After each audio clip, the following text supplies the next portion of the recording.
우리 김상균 회장님께 또 한 번 감사드립니다. 매번 책이 나올 때마다 이런 자리를 만들어 주셔서 감사드리고요. 지난번에 리더의 망치 나왔을 때도 저희가 한번 콘서트를 했죠. 근데 이 책은 좀 급하게 냈습니다. 왜 그러냐 그러면 그 대선 경선이 시작되면서 양쪽 거대 정당들이 뭐 대통령 후보감이 대통령감이 20여 명이 넘어 나갔잖아요. 20명이 넘어 나오는 바람에 세상에 우리나라의 대통령감이 이렇게 많을까 하다가 옛날부터 모아놓은 이제 글들이 있어서 고전과 현자들이 얘기하는 사람 보는 법이죠.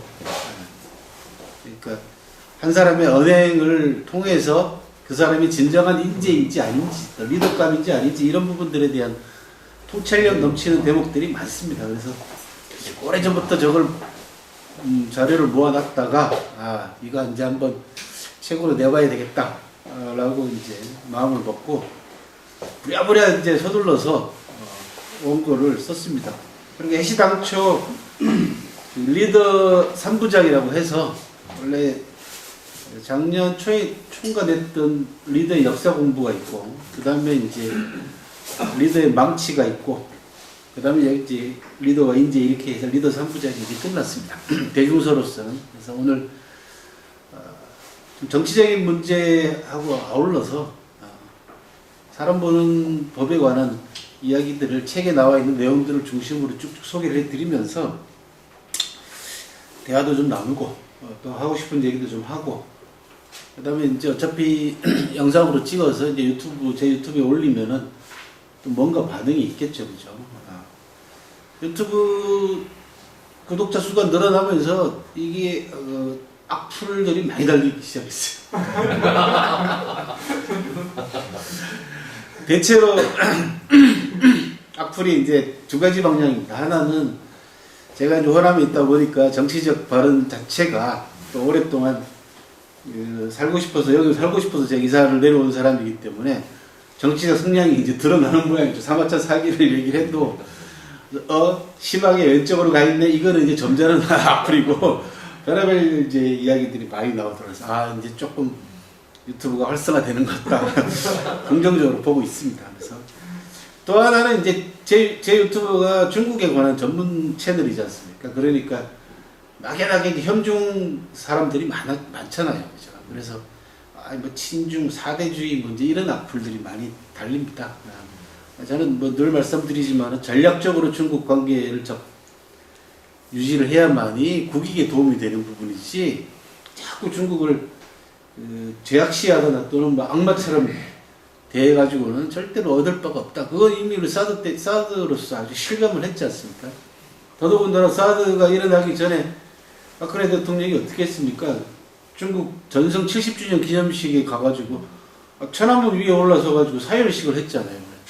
어마어마한 일이었습니다. 그게. 그리고는 느닷없이 사드를 뒤통수를 쳐버리니까 엄청난 보복을 당했죠. 그리고 그 보복이 왜 저렇게 큰 나라가 이렇게 째째하게 보복하냐, 이게 제가 제일 많이 받은 질문이었어요. 심지어 이제 롯데가 제일 세게 당했지 않습니까? 부지를 이제 제공하는 바람에 롯데는 완전 철수해서 지금 중국 내에서는 롯데는 그림자도 없습니다. 롯데 껌 수입도 금지했죠. 그 다음에 더운 여름날 롯데마트에 가가지고 이 카트에다가 아이스크림 잔뜩 사가지고 계산대에 가가지고 안 사겠다고 내팽개치고 나가는 거. 이런 짓을 했어요, 중국 사람들이. 그러니까 기업인들이 저한테 저렇게 큰 나라가 왜 이렇게 째째하게 복수하냐, 보복을 하냐 이렇게 물어보길래 원래 그렇습니다, 중국 사람. 그리고 복수는 째째하게 해야지 실감이 나지. 아주 뺀질하게 느끼지. 뭐 대충 등짝한테 두들겨 패고 아이 야 그러면 쓰겠냐. 이게 무슨 복수냐. 복수라는 건 처절해야 되는 거 아니냐. 근데 그것이 원래 중국인들이 가지고 있는 고유한 복수관념이다, 기본적으로. 그게 이제 중국 사람들이 은원관이라고 합니다. 은혜와 원수에 대한 관념은 대를 물려서라도 갚으라라고 하는 그런 관념을 가지고 있기 때문에 이제 그런 저런 것 때문에 그 유튜브를 하면서도 좀 제대로 알고 가자 해서 제 유튜브 채널 이름이 좀 알자잖아요. 그죠? 좀 알자 중국이지 않습니까? 그 일환으로 이제 하다 보니까 중국 고전에 나오는 사람 보는 법에 관한 글들을 모아가지고 이번에 또 이런 책을 내게 됐고, 뭐 그 이유는 향후 100일이 좀 이제 덜 남았죠. 97, 8일 정도 남았는데 뭉뚱그려서 100일이라고 합시다. 그래서 이게 이제 구분이 걸린 100일이 될 것 같습니다. 사석에서 이제 여기 계시는 분들하고 저하고 술자리를 하면서도 그런 말씀을 드렸잖아요. 내년 2022년하고 그 다음에 지방선거, 그 다음에 이제 총선, 요게 한국의 미래에 지금까지 현대사에서 가장 중요한 시기가 될 것이다 제가 예언을 했었고, 또 뭐 얼마 전에 만나 뵙고 말씀을 나눌 때는 불안한 말씀을 많이 하셨어요. 이거 이기겠냐부터 시작해서 그죠? 어느 정도로 이기겠냐 이런 얘기들을 말씀을 많이 하셨어요. 저렇게 자질 차이가 나는데도 불구하고 지지율이 이렇게 왜 여전히 오르지 않고 있고 저쪽을 경고하냐 그런 얘기를 많이 하길래 큰 흐름은 이제 잡힌 것 같아요. 근데 이제 이 대선뿐만 아니라 이제 지방선거, 그 다음에 이제 국회의원 선거까지 이어지는, 그리고 향후 이제 우리가 사회 각계각층에서 또는 각 조직에서 누군가를 리더로 존경을 하거나 또는 리더에 대해서 어떤 평가라든지 이런 부분들을 내릴 때 나름대로 잣대들이 필요하고 기준이 필요하지 않겠냐라는 생각에서 이 책을 썼습니다. 이게 오늘 내일 중으로 캠프에 들어갈 것 같아요. 책을 제가 리더 3부작 그 다음에 다이어리까지 해서 이제 통째로 보냈습니다. 그래서 어떤 방향이 올지는 모르겠지만 한번 여러분들하고 먼저 얘기를 나눠보도록 하겠습니다. 삼국지가 의문의 일편을 당했죠. 그죠? 최근에. 느닷없이. 이게, 닥터 지바고한테 의문의 일편을 당하는 그런 아주 해프닝이 하나 있었습니다. 그죠? 이게 뭐, 제 개인적으로는 MB가 대통령 될 때, 대통령 선거 하기 전에, 그때 제가 난세에 답하다라고 하는 책을 냈었어요. 그랬더니 이제 강의 요청이 많이 들어와가지고 공공기관이나 기업 사이에서 이제 강의를 하면서 제일 마지막 늘 받는 질문이 뭐였냐 그러면 어떻게 될 것 같습니까? 그때는 사실 뭐 우리 쪽이 질멸렬이 했잖아요. 그죠? 민주당 쪽이. 그때 제가 뭐라고 말씀을 드렸냐면 책에도 이제 제가 책의 후기에도 그런 말씀을 썼는데 바닷물을 다 마셔봐야 합니까? 한 숟갈만 먹어보면 알지. 그런데 어찌된 일인지 국민들이 바닷물을 다 마시려고 하는 것 같다. 나라가 대단히 걱정된다. 이제 이런 말씀을 드린 적이 있습니다. 그래서 그 이후로도 뭐 또 한 번 국민들의 선택이 아주 이상한 선택이 이루어지는 바람에 촛불혁명이라고 하는 아주 위대한 시민혁명의 도화선이 되긴 했습니다만은 사실은 안 겪는 게 좋죠. 그런 부분들을. 그죠? 그런데 너무 심하게 이제 우리가 겪다 보니까 그런 트라우마가 있죠.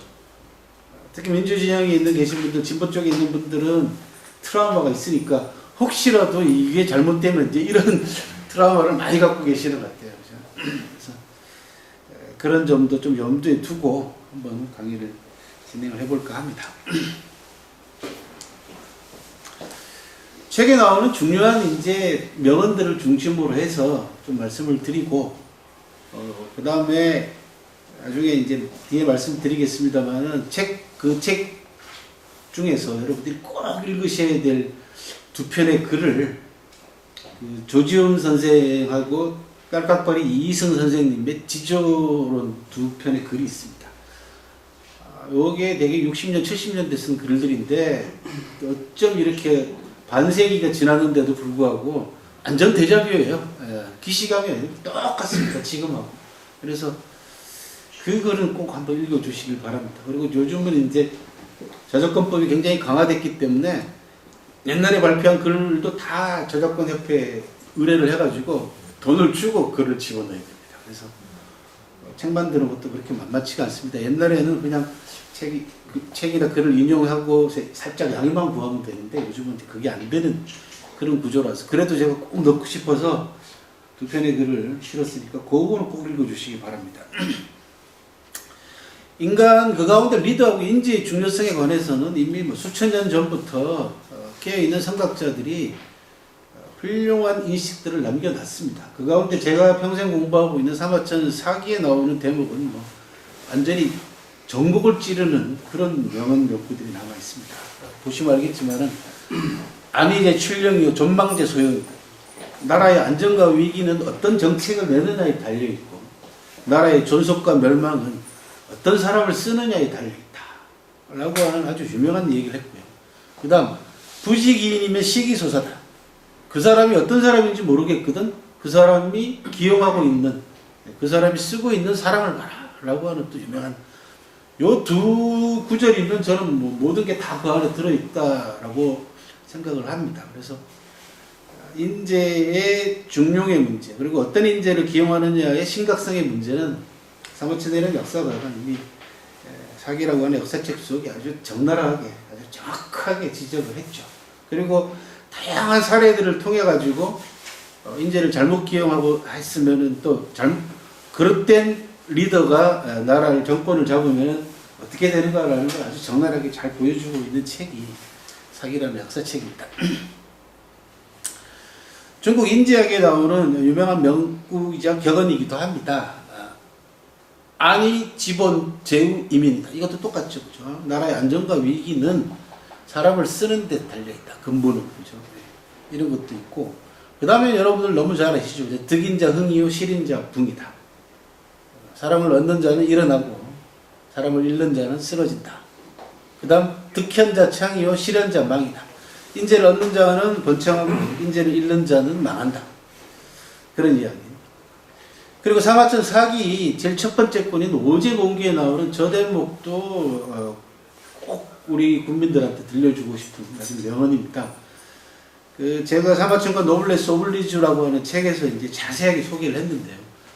요임금이 순임금한테 임금 자리를 살아생전에 선양하면서, 순임금은 요임금의 아들이 아닙니다. 아들한테 물려주질 않고 민간에서 호라비 출신인 순을 발탁을 해서 20년 넘게 후계자 교육을 시킨 다음에 살아생전에 임금 자리를 물려줍니다. 그랬더니 태자와 태자 측근들이 불만을 터뜨리죠.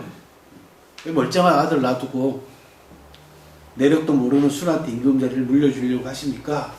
할 때 유명한 요임금이 남긴 유명한 명언입니다.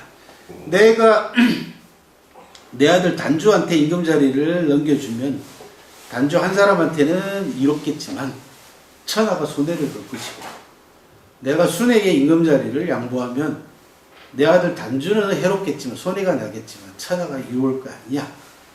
한 사람의 이익을 위해서 천하가 손해볼 수 없다. 결코. 여기 보면 종불이라고 되어 있는 저 두 단어는 영어의 never에 해당됩니다. 결코 뭐뭐 할 수 없다라고 하는 아주 유명한 명언을 남겼죠. 그래서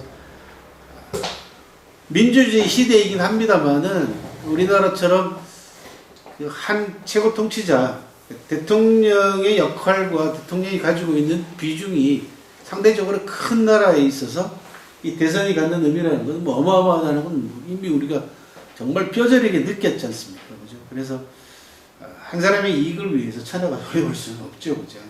이런 대목을 꼭 들려드리고 싶었습니다.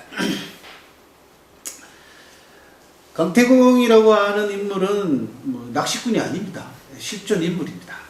실존 인물로서 은나라 말기에서 주나라로 넘어가는 요 격변기에 살았던 인물입니다. 그래서 주부락의 주문왕이라는 사람을 섬겨서 주부락을 탄탄하게 기초를 닦게 하고, 그 다음에 그 아들인 주무왕 때 와가지고 은나라를 멸망시키는데 1등 공신입니다. 저 양반이. 그리고 천하를 돌아다니면서 다양한 경륜을 쌓았던 인물이죠. 그리고 육도라고 하는 통치 방략설을 저술한 사람으로 알려져 있습니다. 그 육도에 나오는 사람 감별법입니다.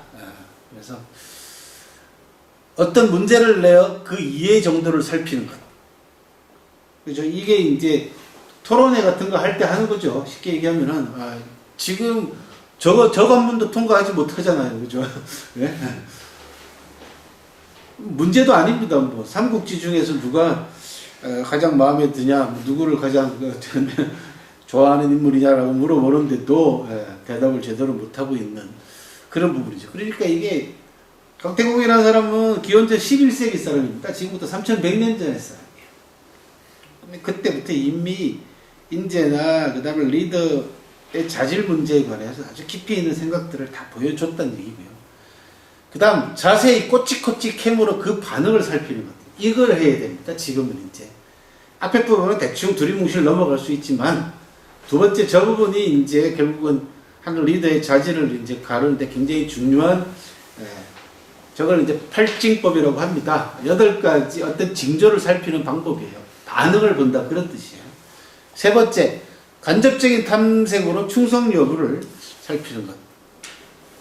네 번째, 솔직 담백한 말로 그 덕행을 살피는 것. 다섯 번째, 재무관리를 시켜서 청렴과 정직 여부를 살피는 것. 여색을 미끼로 그 품행을 살피는 것. 어려운 상황을 만들어 그 용기를 살피는 것. 술에 취하게 해서 그 자세를 살피는 것. 굳이 제가 강태공 말고 뒤에 나오는 다른 사람들 얘기하지 않아도 이 가장 오래된 강태공의 이 팔징법 하나만 가지고도 충분히 리더와 인재를 그 자질 여부를 탐색할 수 있겠다라고 하는 것. 그래서 강태공을 제가 제일 먼저 실었습니다. 한때 그 기업에서 인재를 채용할 때 식사하면서 술자리를 곁들여서 인터뷰를 한 그런 게 유행했던 적이 한 번 있고, 저도 직접 그 식사하면서 중국집에서 바이주 이렇게 인터뷰하러 면접 보러 온 사람 술 먹여 가면서 인터뷰도 해본 적이 있거든요. 그죠? 이미 그때 다 나왔던 방법입니다. 이 책에서 여러분들이 가장 이제 주목하셔야 될 편이 요 왕충이라는 사람의 논형이라고 하는, 왕충이라는 사람은 한 2000년 전의 사람인데요. 중국 역사상 최초의 유물론자로 평가를 받는 인물입니다. 이것 때문에 유가 정통주의 학파, 소위 정통주의라고 하는 요 보수 학자들에 의해 가지고 수천 년 동안, 2000년 가까이 많은 비난을 받았던 학자이기도 합니다. 이 왕충이 남겨놓은 가장 대표적인 책이 논형이라고 하는 책인데, 그 논형에 보면은 담령편이라는 데가 있습니다. 아첨꾼, 모함꾼에 관한 질문과 답이 있습니다. 요건 전문을 제가 다 실어놨기 때문에 요 한 편만 여러분들이 자세하게 읽으시면은 좀 더 깊이 있는, 사람을 가려내는데 깊이 있는 잣대를 얻으실 수가 있다. 그 가운데 일부 좀 말씀을 드립니다. 아첨꾼과 모함꾼의 특성을 왕충은 뭐라고 보고 있냐면, 첫째, 권력과 지위를 훔치기 위해 남을 속이고 군주와 상급자들의 비위를 맞추는데 온 힘을 다하며, 둘째, 다른 사람을 해치기 위해 겉으로는 남을 지켜 세우고 잘 대해주면서 뒤로는 위기로 몰아 해치며, 세 번째, 위장에 능수능란하여 남이 알지도 의심하지도 못하게 한다. 이 세 가지 특징을 딱 들면서 인간의 본성 가운데에서 훔치고자 하는 사사로운 마음을 금지할 수 없기 때문에 그 인생의 약점을 극복하지 못하는 자들이 다 아첨꾼과 모함꾼으로 전락하기 때문에 잘 살펴야 된다라고 얘기합니다. 그 가운데 한 질문입니다. 문답입니다. 아첨꾼과 현명한 사람의 재능이 같다면, 재능은 아첨꾼도 뛰어난 재능을 갖고 있는 인물도 있고, 현자들도 어진 사람들도 재능이 비슷비슷할 수도 있고 아첨꾼이 뛰어날 수도 있다는 얘기죠. 그 행동도 같아야 하는데 어째서 유독 아첨꾼만 탐욕 때문에 망한다고 하느냐라고 하는 질문들이 상당히 날카롭거든요. 그래서 전편을 꼭 읽어주시기 바랍니다. 모함꾼과 아첨꾼은 모두가 소인으로 같은 부류지만 재주가 다른 자들이다. 그들은 모두 시기와 질투의 본성을 갖고 있으나 수단과 동기는 같지 않다. 모함꾼은 입으로 사람을 해치며 아첨꾼은 사건으로 일로 사람을 위협한다. 모함꾼은 자신의 의견을 감추지 않지만 아첨꾼은 동기를 숨긴다. 모함꾼은 속이지 않지만 아첨꾼은 음모를 꾸민다. 그렇기 때문에 군주가 모함꾼을 멀리하고 어진 일을 가까이 할 수 있지만 현명한 사람과 아첨꾼을 구별하지 못하는 경우가 많다라고 하는 아주 의미심장한 답을 하고 있습니다. 아첨꾼을 알면 현명한 사람은 저절로 발견되고, 그래서 현명한 사람을 알면 아첨꾼은 저절로 찾아진다. 그러면서 아주 유명한 얘기를 합니다. 벽박 자체가 정확하지 않은 것이 문제가 아니라 제일 말하는 것이 못 되는 것을 재기 때문에 문제다 라고 하는 아주 재미난 표현을 하고 있고요. 저울 없는 것이 문제가 아니라 달만하는 것이 못 되는 것을 굳이 저울에다가 달려고 하는 것이 문제다 라고 하는 거죠. 제대로 살필 줄 모르는 사람은 있어도 식별할 수 없는 동기는 없다. 그러니까 오늘날처럼 집단 지성 시대에 조금만 그죠 비교 검토하면은 얼마든지 구별해낼 수 있다, 가려낼 수 있다, 그런 이야기입니다. 말은 도에 부합하는데 행동은 그와 어긋나고, 명성은 높은데 실제 덕과 품성은 형편없는 자, 그런 자가 바로 아첨꾼이다. 현명한 사람은 선으로 살피고 아첨꾼은 악으로 관찰한다. 한 개인의 명성으로 그의 실제 품성을 단정할 수 없는 것과 같다.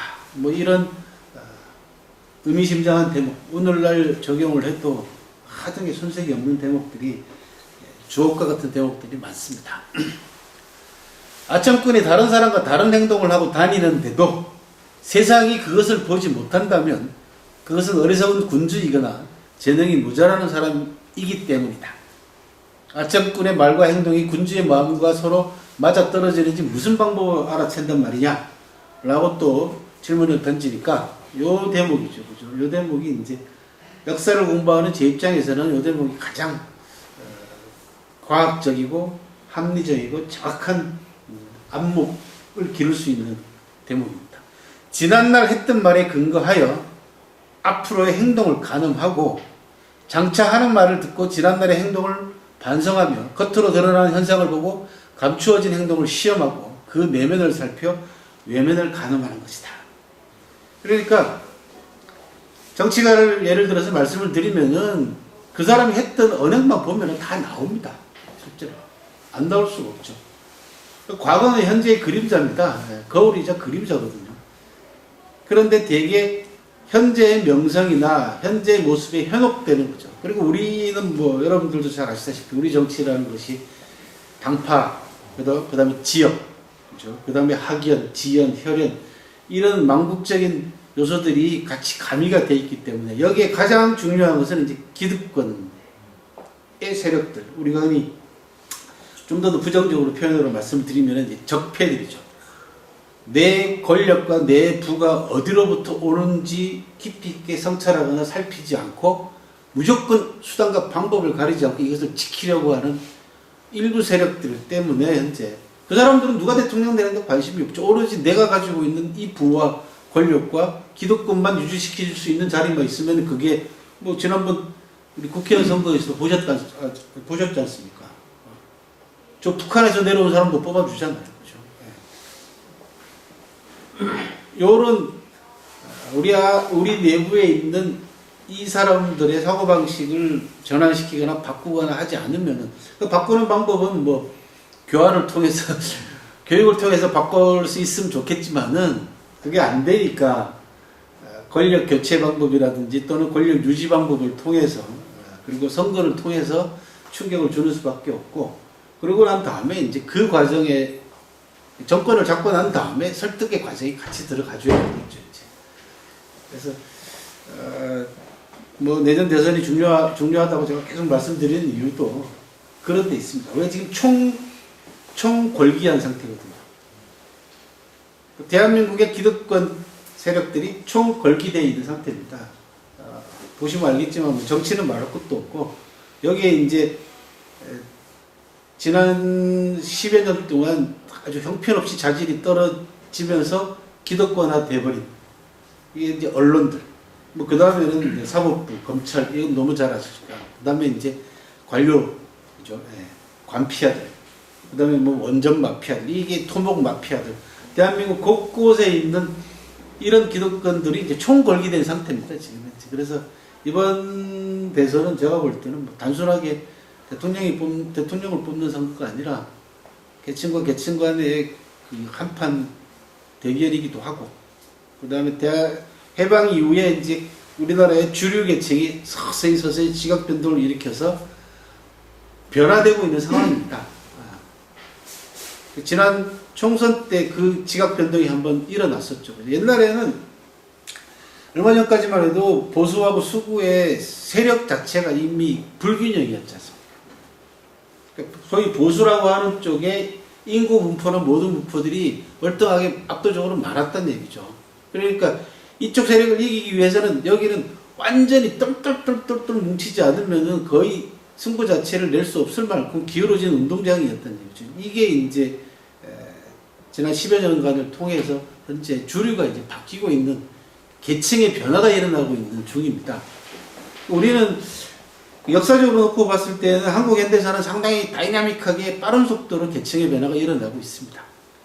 그러니까 봉건 왕조 체제에 있어서의 계층의 변화는 수백 년 걸리고 그 중국 같은 경우는 한 500년 가까이 걸렸습니다. 그러니까 춘추전국이라고 하는 550년간의 시기를 거쳐서 사라고 하는 새로운 계층으로 완전히 주도권이 넘어가는 진안 교체기까지 걸리는 시간이 반천년이었거든요.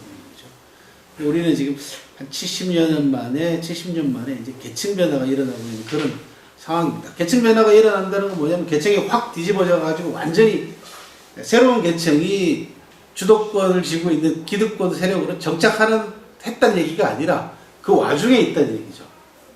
그러니까 소위 선거 때만 되면 등장하게 되는 중도층이라고 하는 사람들의 어느 쪽으로 움직여주느냐, 스윙 보터들이 어느 쪽으로 움직여주느냐의 문제인데, 이 부분이 이제 넘어가고 있는 중이라서 몇 차례 정권 교체들이 가능했다라는 부분들이 그런 데 있는 것이고, 이번에는 그 부분이 좀 더 명확하게 드러나지 않을까라고 생각이 됩니다.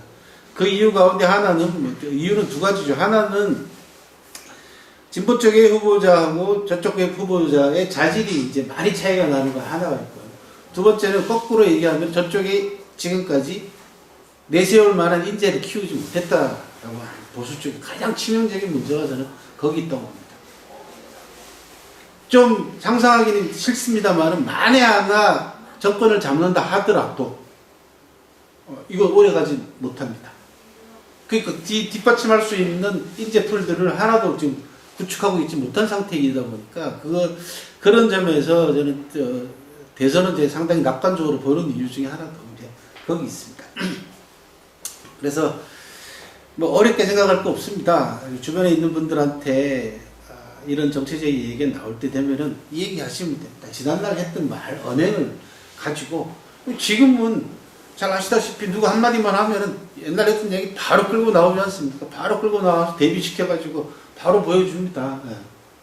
그리고 기억하실란가 모르겠지만 지난번 총선 때 제가 그런 말씀을 드렸잖아요. 이번 총선에 있어서의 그 보수 쪽의 참패의 원인 가운데 하나는 극우 유튜브들을 너무 의존했다 얘기 말씀을 드렸잖아요. 그렇죠? 이번 민주당 대선 경선에 있어서도 이낙연 후보의 가장 큰 실패 원인 가운데 하나가 진보 유튜브들을 무시하고 들어가는 쪽이 있었습니다. 그리고 이번 대선도 진보 유튜버들의 스피커가 아주 결정적인 역할을 할 걸로 예상을 하고 있습니다. 이게 뭐냐 그러면 옛날에는 민심을 얻는 자가 천하를 얻는다. 그래서 바탕에 있는 바닥 민심 이런 얘기 많이 했지 않습니까? 근데 이제는 언론이 완전히 기득권화 돼가지고 언론이 여론을 조작하는 시대가 돼버려 놓으니까 이제 언론하고 이쪽 진보 유튜버들이나 바닥 민심들과의 싸움이죠, 이제 이게. 그래서 다음 대선 선거는 내가 볼 때는 언론하고의 전쟁이다. 그런데 지난 10여 년 동안 우리나라의 언론이 너무 타락해버리고 수준 미달화 돼버린 바람에 국민들의 언론에 대한 신뢰도가 저 밑바닥에 가 있는 상태이다 보니까 더더군다나 자성의 목소리가 전혀 나오지 않고 있는 상황이 되다 보니까 이번 선거는 뭐 대한민국 언론의 개혁의 계기가 되지 않을까, 전면 개혁의 계기가 될 거라고 그렇게 예상도 해봅니다. 큰 아청꾼은 재질이 뛰어나기 때문에 그 말이 화려하다. 화려함을 빌어 군주의 위세의 비위를 맞추기 때문에 군주는 속으로 결코 그를 나무라지 못하며 군주의 지혜로부로도 때때로 알아채지 못하는 것이다. 그러나 작은 아청꾼은 재질이 보잘것 없기 때문에 대답에 허술함이 많고 파탄을 일으키기 쉽다.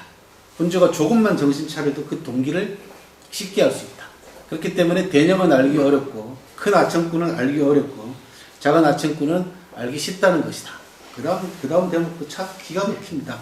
지붕이 세는 쪽은 위쪽이지만 그것을 아는 사람은 아래에 있다. 그죠? 네.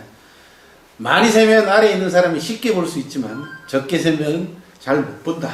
라는 말로 아래에 있는 사람이 물 새는 부분에 관해서 잘 올려다 볼 수 있어야만이 큰 아청꾼인지 작은 아청꾼인지 가려낼 수 있다라는 거죠. 여불입니다. 여불이는 장사꾼 출신으로 정치 도박에 성공을 해가지고 그 당시에 가장 강력했던 진나라의 권력의 절반 이상을 차지했던 그 정치적으로 성공한 인물이고 자기 문객들을 총동원해가지고 여시춘추라고 하는 집단지성의 산물인 책도 출간했습니다.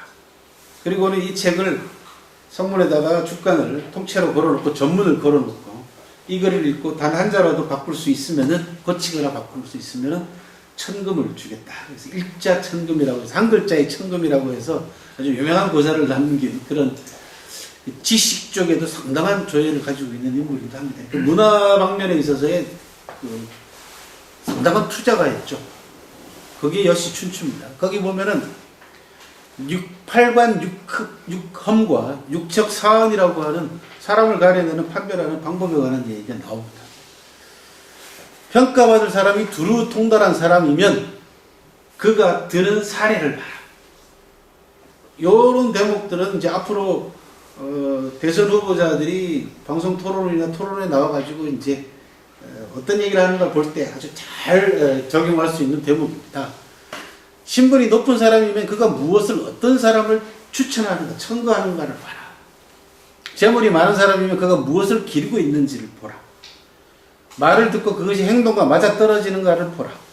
평소 무엇을 숭상하는가를 보았다가 임금의 측근에 있는 사람이면 올리는 말을 보고 궁핍한 사람이면 분명하지 않은 재물을 받지 않는가를 보고 8벌째는 잘 안 보이네요. 이제 깨져가지고 책을 참고하시기 바랍니다. 저도 다 외우지를 못해서. 또한 매우 기쁘게 해서 절개를 바꾸는 것을 시험하고 이게 이제 기쁘게 하거나 슬프게 하거나 쾌락에 빠지게 만들면 자기가 평소 가지고 있는 그 뜻이 자꾸 이제 바뀌는 경우가 생깁니다. 또 벼락출세를 하거나 그러면은 이제 아주 즐겁게 해서 비틀거리는가를 시험하고 성나게 해서 스스로 절제할 수 있는가를 시험하고 두렵게 만들어 지조를 지키는가를 시험하고 슬프게 해서 사람들이 변하지 않는가를 시험하고 고통스럽게 해서 의지를 바꾸지 않는가를 시험해요. 아까 강태공이 했던 거하고 일맥상통하죠. 그 다음 무엇을 일컬어 6가지 혈육, 육척이라고 합니다. 혈육이라 하는가? 아비, 어미, 형, 아우, 처, 자식을 육척이라고 한다. 무엇을 일컬어 4가지 주위 사람이라고 하는가? 이 사은이라고 합니다. 교제하는 벗, 오랜 친구, 이웃, 가까운 신하가 그것이다. 이 육척 사언을 조심하라 그런 이야기입니다. 뭐, 요 부분도 여러분들 뭐 지금 보시면은 바로바로 이제 아마 나올 거라고 봅니다. 그 가운데 하나씩은 다 들어가 있으니까요. 그죠? 안으로는 6가지의 혈육과 4가지의 주위 사람을 활용하고 밖으로는 8가지 관찰과 6가지 시험을 활용하면 사람의 진실됨과 거짓, 탐욕스러움과 비천함, 아름다움과 추함 등을 어떠한 것도 빠뜨리지 않게 된다. 이는 마치 비를 아무리 잘 피해도 비에 젖지 않는 것이 불가능한 것에 비유할 수 있다. 사람이 크게 미혹되는 데는 반드시 사물 중에 서로 비슷한 것이 있기 때문이다. 옥을 다루는 장인은 옥처럼 보이는 돌 때문에 곤혹스러워하고 검을 감별하는 사람은 오나라의 복음인 간장처럼 보이는 검 때문에 곤혹스러워하며 현명한 군주는 지식이 해박하고 말을 조리 있게 잘해서 통달하는 자처럼 보이는 사람 때문에 곤혹스러워한다. 나라를 망칠 군주는 지혜로운 것처럼 보이고 나라를 망칠 신하는 충성스러운 것처럼 보인다. 여기 이제 사입입니다. 사입이를 잘 가려야 됩니다. 그래서 나중에 이제 사입이 감별법 이런 부분들은 제가 따로 이제 글을 써서 한번 신문 같은 데다 내고자 합니다. 현자는 작은 선으로 큰 선을 불러올 수 있고 어리석은 자는 작은 악으로 큰 악을 불러올 수 있다. 사람의 일이 변천하여 온 자치 안에 있는 사이비는 잘 살피지 않을 수 없다. 무릇 쌍둥이 아들이 서로 비슷하여도 그 어머니는 언제나 그들을 구별하는데 이는 그들에 대해 아는 것이 매우 상세하기 때문이다. 사이비를 잘 가려라 라고 하는 것이 핵심입니다. 뭐 사이비 많잖아요. 우리 주위에. 한비자는 뭐 여러분들 너무 잘 아시다시피 법과 사상을 집대성한 인물로 한비자의 사상은 굉장히 살벌한 느낌을 줍니다. 실제로. 그래서 여러분들이 읽으시면 도움을 받으실 수가 있겠지만은 한비자의 사상의 기본은 철저하게 사람을 불신하는 데에서 출발합니다. 그러니까 믿지 말라고 시작을 합니다. 권력자는 밑에 있는 신하들을 믿지 말라고 얘기합니다. 맹신하거나 믿게 되면 결국은 그 신하에 의해서 현혹돼서 나라를 그르칠 수 있고 자기 지위가 흔들릴 수 있기 때문에 일단 믿지 않은 상태에서 출발하라라고 얘기를 합니다. 그러면서 이제 다양한 방법, 그죠? 기술 이런 것들을 얘기를 하고 있는데 그 가운데 하나가 이제 간신을 살피는 기술입니다. 찰간술입니다. 관청법. 관청이란 말 그대로 보고 듣는 걸 얘기합니다. 볼과자 들을 청자잖아요. 그렇죠? 단편적인 한 가지 사실에만 근거하지 말고 종합적이고 전면적인 판단을 내려라. 보고 들어서. 일청법. 일청이란 일일이 들여다본다는 뜻입니다. 하나만 들으라는 얘기 아니고 일일이 들여다봐라. 그런 얘기죠. 그렇게 해서 집단 속에 드러나지 않고 감춰져 있는 재능도 없이 머리 숫자만 채우고 있는 자들을 가려내라. 이건 재미난 일이라고 했어요. 저 나라의 궁중에 악사들로 구성되어 있는 악대가 있었어요. 근데 갑이라고 하는 악사는 연주 실력이 형편없었어. 그런데도 월급도 많이 받고 대접을 잘 받았어요. 왜 그러냐? 임금이 합주를 좋아해. 합주 듣는 걸 좋아해요. 그러니까 여러 사람들한테 섞여 있기 때문에 대충 해도 넘어가는 거죠. 그런데 이 임금이 죽고 다음 임금이 즉위 하자 그 악사가 도망갔다 그런 얘기예요. 왜? 이 임금은 독주만 좋아해. 그러니까 일일이 살펴보면은 가릴 수 있다 그런 이야기입니다. 두리뭉실해서 떼거지로 몰려있다 해서 아 이게 다 훌륭하다 이렇게 착각하지 말라는 얘기고요. 협지법이라는 게 있습니다. 협지라는 알고 있으면서도 짐짓 모르는 체 하라 그런 이야기입니다. 즉 모르는 척 하면서 상대를 시험하는 것. 모르는 척 물어보면 알지도 못하는 자가 나타나고 어떤 사물을 깊게 알면 감추어져 있던 것들이 모두 변한다. 그런 대목이 이것도 또 일화가 있어요.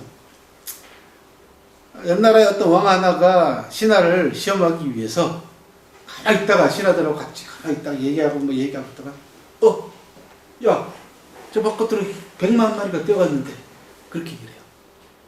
그 신하들은 다 못 봤죠. 실제로는 100마가 뛰어가지도 않았어요.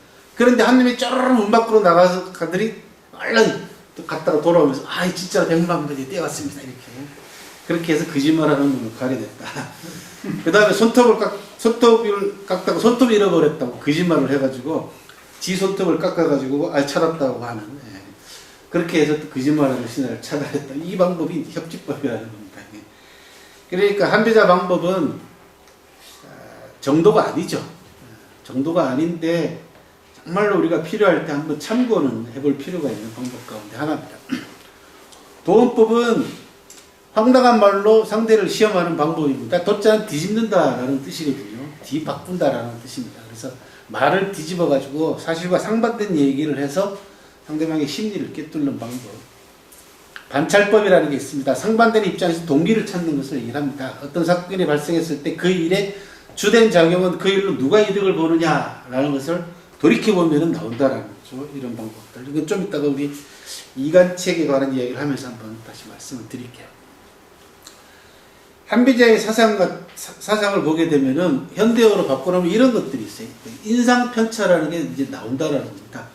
한비자 내용은 이제 한문으로 되어 있고 워낙 어려운 말로 되어 있기 때문에 정리를 하면 이렇습니다. 우리가 한 사람을 보거나 사물을 보거나 사람을 볼 때 우리가 갖게 되는 편차를 얘기합니다. 첫 번째는 첫인상 효과죠. 심지어 어떤 얘기까지 있냐면 첫인상 미천이 평생 간다라는 그런 얘기까지 있잖아요. 그래서 첫인상을 잘 줘라 그런 얘기 하잖아요. 근데 실상은 첫인상을 좋게 보여라라고 하는 것은 상대편에게 편차를 확실하게 던져줘라 그런 얘기잖아요. 그죠? 호감을 확실하게 줘라. 왜? 그 오래 가니까. 그런데 거꾸로 뒤집어 놓고 보면은 그 첫인상 효과라는 것은 편차죠. 실제하고는 차이가 난다는 얘기입니다. 최초로 얻은 정보가 인상 형성에 가장 크게 작용을 한다. 마지막 인상 효과라는 게 있습니다. 그러니까 장렬하게, 그죠? 끄트머리를 잘 때리게 되면은 또 효과를 볼 수가 있다. 그런 이야기고. 후광 효과. 부분적인 정보가 전체적인 인상을 결정하죠. 그래서 사랑하면 마마 자국도 보조개로 보인다. 이런 속담이 있지 않습니까? 이런 후광 효과도 있고, 또는 자기 백그라운드를 잔뜩 늘어놓는 사람들. 이게 이제 나이 들면은, 저도 이제 그런 약점을, 그런 실책을 피할 수는 없는데, 저도 하다 보면은 종종 내가 누구 알고 이런 쓸데없는 소리를 하는 저 자신을 발견하게 되거든요. 이런 것들이 저런 겁니다. 고정관념 효과. 이게 굉장히 두렵죠. 이게 굉장히 무서운 효과입니다. 자기도 모르게 존재하는 어떤 고정화된 사고방식에 의해 가지고 다른 사람을 그릇되게 평가하는 것들, 이런 것들. 투사 효과. 사람에 대한 인상이 형성될 때 늘 타인과 자기의 경량을 같다고 가정해서 나하고 같네? 이런 겁니다. 그죠? 이런 걸 투사 효과라고 합니다. 그 다음에 사회적으로 새겨진 인상이 있습니다. 사회적으로 어떤 사물 또는 인물에 대해 나타나는 비교적 고정적이고 개괄적인 사고방식. 이게 되게 세평이라고 합니다. 세상의 평가들이죠. 그러면 언론이나 이런 부분들을 해가지고 이 사람은 저런 사람 하고 딱 찍어놓은 인상입니다. 그게 사회적으로 새겨진 인상이죠. 이런 부분들을 조심하라 그런 이야기입니다. 이런 편차들을 여기 편차에 미혹되지 말고.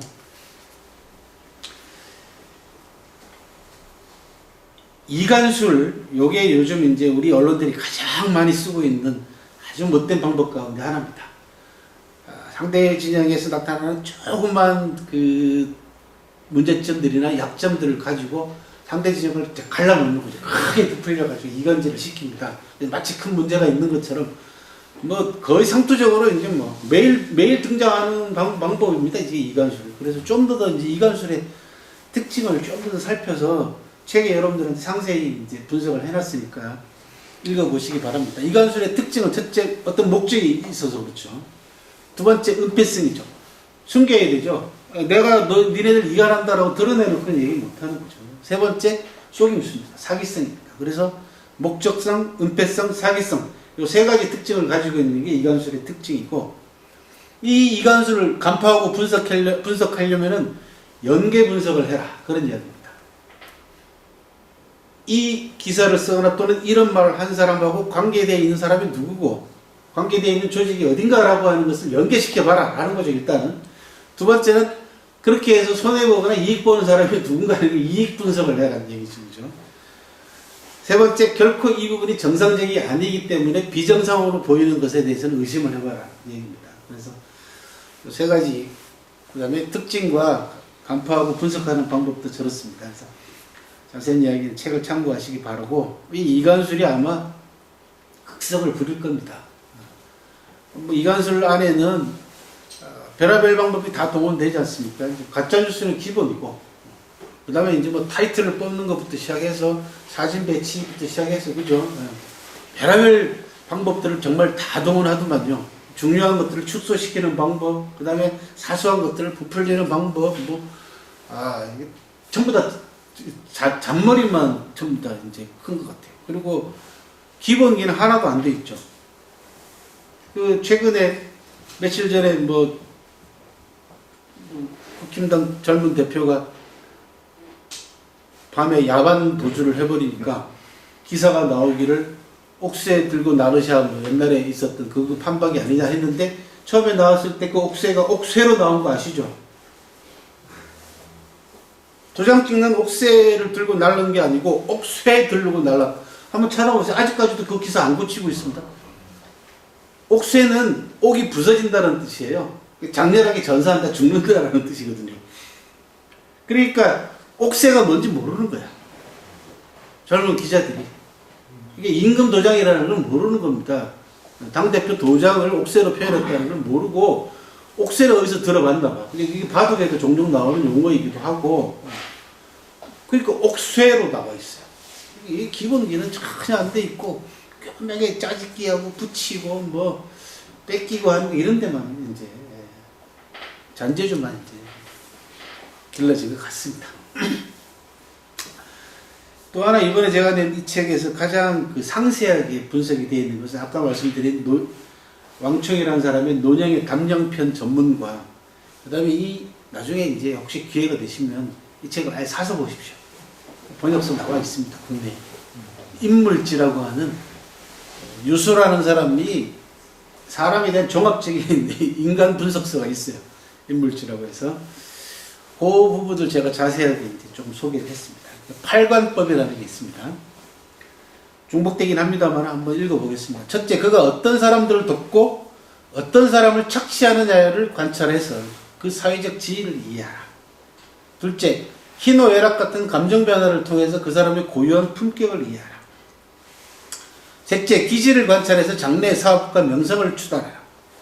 넷째, 그 사람의 동기를 관찰하여 공정한 비판인가 아니면 허물을 공격하는 것인가를 이해하라. 이것도 굉장히 중요합니다. 아까 말씀드린 그 이간에 들어갈 때 그 누군가를 공격하거나 비판하는 이야기를 했을 때는 그 동기를 살펴보라는 겁니다. 지금 이게. 그래서 공정한 비판인지 그게 아니면은 허물을 억지로 끄집어내가지고 공격하려고 하는가에 대한 의도를 파악하라는 것이고, 다섯째, 그가 경외하는 것을 관찰하여 그 감정의 소통과 막힘을 이해하라. 여섯째, 동기를 살펴 그 사람이 뜻하는 방향과 취향을 이해하라. 일곱째, 장단점과 우열 두 방면을 함께 살펴라. 여덟째, 총명한 정도를 살펴서 그의 식견을 요해하라. 옷이라는 게 있습니다. 좀 더 디테일하게 살피는 겁니다. 이게 앞에 게 8관은 크게 살피는 거라면 옷이는 디테일, 상세하게 살피는 겁니다. 평소 때 심신이 안정되어 있는가를 살펴라. 이거는 이제 그 사람의 태도나 자세하고 밀접한 관계를 가지고 있습니다. 습관 같은 것들이 평소 때 드러나는 것은 심리적으로 불안하냐, 그렇지 않으냐, 안정되어 있지 않으냐가 이제 그대로 드러나기 때문에 이런 얘기를 했고요. 잘 나갈 때 그가 행하는 바를 봐라. 그러니까 잘 나갔을 때 그가 행했던 바를 봐라. 그런 말도 되겠죠. 그죠? 부귀할 때 누구하고 어울렸는가를 봐라. 궁색할 때 그 행위를 살펴라. 가난할 때 무엇을 취하는가를 봐라. 이게 사람이 힘들게 두고 가난할 때 되면은 불법적인 것, 좋지 않은 것을 그냥 힘드니까 하고 받아들이는 거죠. 그래서 결국은 자기 지조를 꺾는 거 아닙니까? 그죠? 이런 것들. 오실은 인재가 다양한 환경 속에서 어떻게 처신하는가를 살펴야 한다라고 하는 그런 의미를 담고 있고요. 관찰자가 편견을 가지고 있으면 재능의 높고 낮음, 품성의 우열, 인재의 완성의 빠르고 늦음에 대해서 편차가 생깁니다. 이 인물지는 그런 편차까지도 세밀하게 분석을 하고 있습니다. 그리고 인간이 가지고 있는 감정 가운데 육기라는 게 있어가지고 인생의 약점입니다. 저게 육기라는 것이. 첫째, 욕망이 만족되면 기뻐하고, 재능을 발휘하지 못하면 분노하고, 자기 자랑을 하면 혐오를 자아내고, 겸손한 태도로 가르침을 청하면 기뻐하고, 다른 사람의 단점을 사방에 퍼뜨리면 성내게 되며, 자만에 빠져 자신의 장점으로 다른 사람의 단점을 공격하면 더 큰 원한을 사게 되고, 심지어는 타인에게 살기를 품게 한다. 이렇게까지 얘기를 합니다. 그게 육기라고 합니다. 이런 인간이 가지고 있는 다툼, 시기, 질투 이런 감정들의 흐름을 잘 살펴라. 그런 이야기죠. 서로 질투하고 단점을 들추는 일은 상대의 입을 빌려 자신을 흩뜯는 것과 다를 바 없으며 남의 손을 빌려 자신의 뺨을 때리는 것이나 마찬가지다. 시기하고 질투하지 말라는 얘기입니다. 아마 어떻게 보면은 이 시기 질투가 인간을 가장 추하게 만드는 근원적인 심리 상태 같아요. 그 지식인 가운데서 특히 그런 사람들이 많죠. 온갖 매체를 통해 가지고 하여튼 또 계속 그 사람을 공격하잖아요. 그죠? 공격하는 거 보면은 결국은 그 밑바닥을 들여다보게 되면은 저 사람이 자기보다 뛰어나고, 저 사람이 자기보다 많은 사람들로부터 사랑을 받고 존경을 받기 때문에 그렇게 하는 경우들이 많습니다. 굳이 제가 누구라고 말씀 안 드려도 잘 아실 거예요. 그죠? 요즘 누가 척척석사라고 그러대요. 요즘 대표적인 인물이죠. 이 인물지 가장 큰 특징 가운데 하나는 뭐냐 그러면 인식의 오차구역으로서 7류라고 7가지 오류를 얘기를 하고 있습니다. 이것도 한 1800년 전 책이거든요. 그래서 1800년 전에 이미 인식의 오차구역까지 나왔어요. 한 사람의 명성을 살필 때 그 명성 때문에 공평성을 잃어버릴 수 있다. 세상의 평가라든지 그 다음에 언론의 평가라든지 이런 부분들이 부풀려진 경우가 얼마나 많은 걸 우리가 봤습니까? 그죠? 예. 수도 없이 보고 있지 않습니까? 그래서 그 공평성을 잃어버릴 수가 있다라고 얘기를 하고 있고, 사람이나 사물을 접할 때 자신의 좋고 싫음, 나의 호불호에 따라 가지고 그 차이 때문에 곤혹스러움을 느낄 때가 있다. 그러니까 내 감정의 약점 때문에 내가 좋아하는 것을 하고 있으면은 자기도 모르게 점수를 더 준다든지 이런 경우를 얘기를 합니다. 누군가의 심리를 헤아리려 할 때 상황의 크고 작음을 분별하지 못하는 착오를 범할 수 있다. 이게 큰 일이냐 작은 일이냐에 따라 가지고 분명히 적용해야 될 내 감정의 크기도 달라져야 되는데 작은 일에 대해서 크게 내 감정을 써버린다든지 소모해버린다든지 이런 경우가 있다는 얘기죠. 그죠? 사람의 소질을 품평할 때 성숙한지 대기만성인지를 구별하기 어렵다. 이 사람이 성숙한 사람인지 앞으로 충분히 발전할 수 있는 가능성이 있는 사람인지 이런 부분들을 염두에 두고 평가를 해야 되는데 아직 덜 익었다고 아직 설 익었다고 그냥 깎아내리지 말라는 얘기입니다. 인재 유형을 판별할 때 자신과 같은 유형에 속하면 그로 인해 판단에 영향을 받을 수 있다. 나하고 비슷한 사람은 일단 점수를 더 주고 들어가는 거죠. 이런 판단 또 오류다. 6번째, 타인의 재능을 논평할 때 키울 것이냐 누를 것이냐의 두 가지 상반된 현상이 일어날 수 있다. 아, 뛰어난 인재를 봤어. 근데 이게 키워주고 싶은 생각도 있고 누르고 싶은 생각도 있는 거예요. 그죠? 네. 이런 객관적 판단력이라든지 공평심 이런 부분들에 문제가 발생할 수 있기 때문에 공정심을 유지할 수 있어야 된다. 기이하고 기발한 인재를 관찰하면서 왕만 그 인재가 정말 뛰어난 것인지 아니면 빈깡통인지 가늠하기 어려울 때, 분별하기 어려울 때가 있다. 이것도 잘 살펴야 된다. 이런 7가지 오류가 있기 때문에 인식의 오차구역이 있기 때문에 사람을 잘 살펴야 된다. 점점 더 어려워지는 것 같습니다. 그렇죠? 그러면서 오류가 발생하게 되는 원인까지 이제 요소라는 사람은 진단을 하고 있습니다. 귀만 믿고 눈을 믿지 않기 때문이다. 이럴 경우 누가 뭐라고 하면 스스로 따지고 분석해보지도 않고 그냥 무턱대고 믿어버린다. 라고 하는 거예요. 아, 이거 여자라죠. 그죠? 귀만 믿고 눈을 안 믿어. 직접 보면 되는 것을 또 직접 확인하면 되는데도 누가 뭐라 그러면 하고 믿어버리는 거. 개인의 주관적 애증이 끼어들어서 객관적으로 냉정하게 평가를 내리지 못하기 때문이다. 일반적으로 사람들은 자기와 같은 유형의 사람을 좋아하는 반면 자신과 다른 유형의 사람을 싫어한다. 이거 아까 말씀을 드렸고, 표면적 현상만 보고 깊이 이해하려 하지 않기 때문이다. 이게 이제 가장 큰 문제 가운데 하나겠죠. 자기가 늘 보는 신문, 자기가 늘 보는 방송, 자기가 늘 사귀는 사람들, 늘 만나는 사람들 이야기만 들으니까 비교 검토해 보려고 하지 않기 때문에 생기는 거죠. 단편적으로 관찰하지 않고 전면적으로 관찰하고, 단편적으로만 관찰하고 전면적으로 분석하지 않기 때문입니다. 뭐 위에 같은 이야기고. 5번째, 정지된 상태로 문제를 대하고 사물의 변화 발전을 고려하지 않기 때문이다. 고정관념 같은 경우죠. 그죠? 그건 스스로도 자기 자신도 변화 발전하지 못하고 있다는 걸 인정하기 싫은 겁니다. 실제로 여러분이나 제가 계속해서 이런 사회의 변화나 그 다음에 공부를 통해서 자기 스스로를 발전시키고 진보시키고 진화시켜 놓으면은 더 잘 보이거든요. 그런데 그게 안 돼 있는 사람들은 늘 옛날 고정된 관념만 가지고 지금 변화되는 상황을 바라보니까 안 보이죠. 그런 부분들이. 이런 얘기를 하는 것 같고요.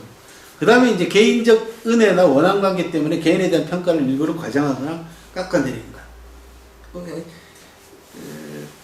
요게 이제 아까 말씀드린 혈연, 지연, 학연 뭐 이런 거죠. 그죠? 거기에 이제 우리 지역, 감정 이런 부분까지 다 포함될 수 있겠습니다. 자기만의 관점과 좁은 시야에 얽매여서 특별한 재능을 가진 사람이나 자신을 뛰어넘는 인재를 이해할 수 없기 때문이다. 지가 못나서 그렇다 그런 얘기입니다. 그러니까 아까 말씀드린 시기와 질투에 얽매여 가지고 조금이라도 자기보다 뛰어난 사람을 인정하려고 하지 않는 이런 것들이 다 인식이 오차구역이고 오류다. 7가지 오류다.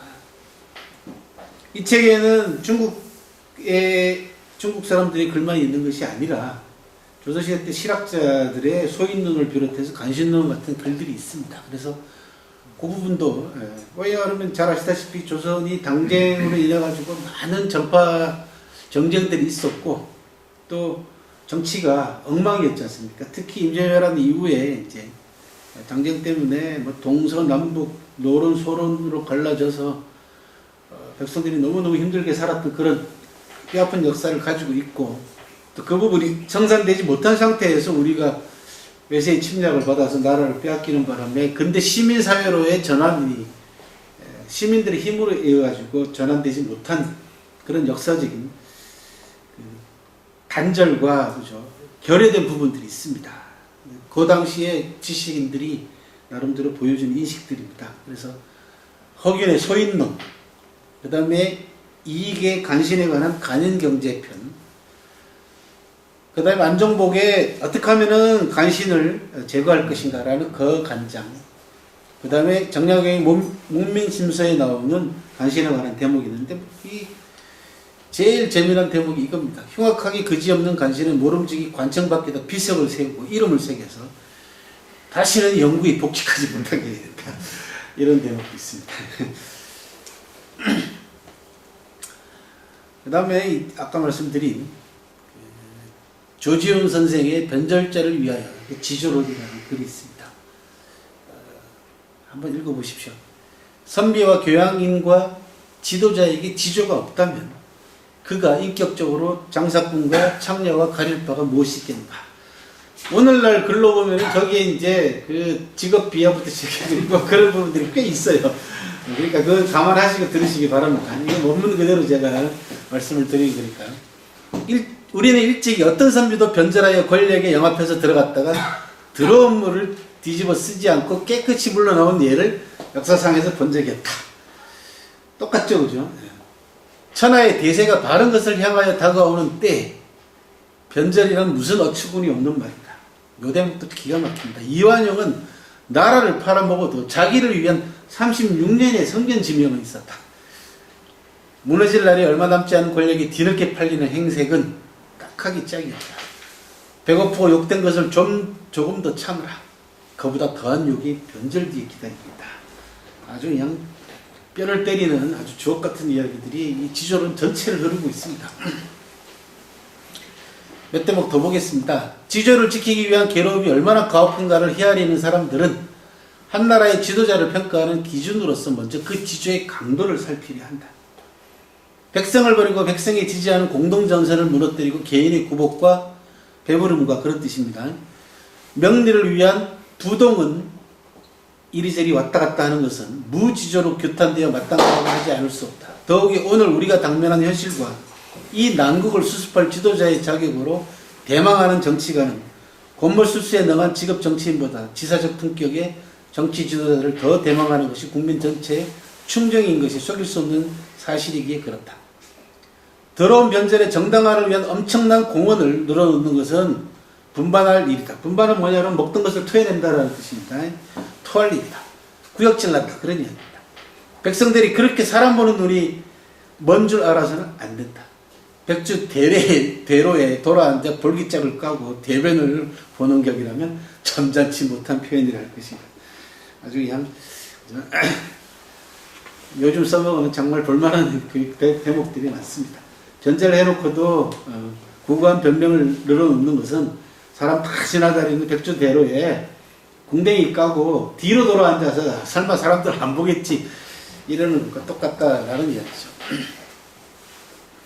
오늘 우리가 지도자와 정치인들에게 바라는 지조는 이토록 삼엄한 게 아니다. 다만 당신 뒤에는 당신들을 주시하는 국민이 있다는 것을 잊지 말고 자신의 위위와 정치적 생명을 위하여 좀 더 어려운 것을 참고 견디라는 충고 정도다. 한때의 정막을 받을지언정 망고의 처량한 이름이 되지 말라는 최근담의 한 기절을 보내고 싶은 심정이라는 것이다. 변절이란 무엇인가? 절개를 바꾸는 것, 곧 자기가 심신으로 이미 신념하고 표방했던 자리에서 방향을 바꾸는 것이다. 그러므로 사람이 철이 들어서 세워놓은 주체의 자세를 뒤집는 것은 모두 다 넓은 의미의 변절이다. 철나서 바꾸는 건 다 변절이다. 라고 하는 아주 뼈아픈 지적을 하고 계십니다. 일찍이 어떤 선비도 아까 말씀드렸죠. 그죠? 그 다음 대목도 참 기가 막힙니다. 기생도 기녀라도 늙음하게 남편을 쫓으면 한평생 분냄새가 거리낌이 없을 것이요. 정부라도, 그러니까 연료를 얘기를 합니다. 정조를 지킨 연료라도 머리털 센 다음에 정조를 잃고 보면 반생의 깨끗한 고절이 아랑곳 없으리라. 속담에 말하기를 사람을 보려면 다만 그 후반을 보라 하였으니 참으로 명언이다.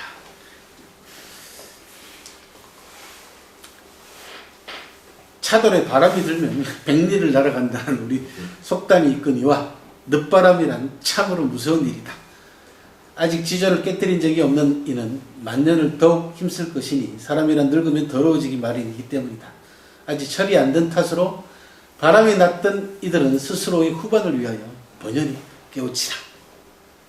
양가의 부녀가 놀아나고 학자 문인까지 지절을 헌시적같이 아는 사람이 생기게 되었으니 변절하는 정치가들도 우리쯤이야 괜찮다라고 자유할지 모른다. 그러나 역시 지조는 어느 때나 선비의 교양인의 지도자의 생명이다. 이러한 사람들이 지조를 잃고 변절한다는 것은 스스로 그 자임하는 바를 포기하는 것이다. 라는 말로 마무리를 짓고 있습니다. 해초리 같죠, 그죠? 참, 진짜 명문입니다. 이희승 선생 글도 정말 뜨끔뜨끔합니다. 이 지조야말로 온갖 미덕의 출발점이다. 지조란 반드시 죽음으로써 매사를 해결한다는 것이 아니다. 그러나 무슨 일이 임할 적에 그것이 옳다고 인정할 경우에는 적어도 죽음을 각오하는 결심이 수행되지 않으면 안 될 것이다. 그러므로 지조 없는 생활은 줏대 없는 생활이요. 좀 더 극단적으로 말한다면 정신적 매춘부의 상태에 지나지 않는다. 지조에는 다음과 같은 세 가지 요소, 속성이 포함되어 있어야 한다. 이념, 입지, 실천. 인생의 목표가 이상에 있다면 이념, 그것을 추구하려는 결심이 필요하다. 입지. 또 이 결심 그것만으로는 아무 가치도 없다. 일단 결심한 이상 결심한 대로 실현하려는 노력이 경주되어야 할 것이다. 실천. 그래야 이 세 가지 요소가 구비되지 않으면 지조는 도저히 성립될 수 없는 것이다.